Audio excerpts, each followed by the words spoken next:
અય સાંભળો તો, મારે છે ને પેલા ઓલું મેંદડા પાસે ચોરેશ્વર છે ને ત્યાં ફરવા જવું છે અને મને છે ને હેર ડ્રેસર પાસે લઈ જાઓ. મારે મસ્ત હેર કટ કરાવવા છે. અરે ગાંડી, આપણું મેંદેડું તો ગીરનું નાક કહેવાય.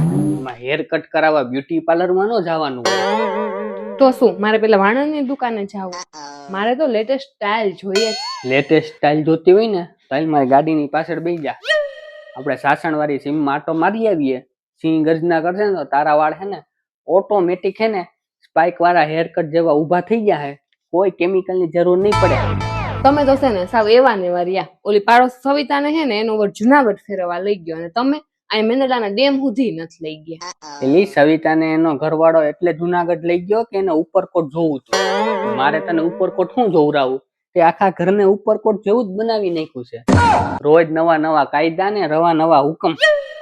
તમે છે ને મને પ્રેમ જ નથી કરતા. બસ આખો દિવસ બજારમાં ઓલી ભીખુની દુકાને બેઠા રહ્યો. અરે ગાંડી, ઈ પ્રેમ છે ને એટલે જ આ મેંદેડાના છોકરાએ તારા લોચા સહન કર્યા છે.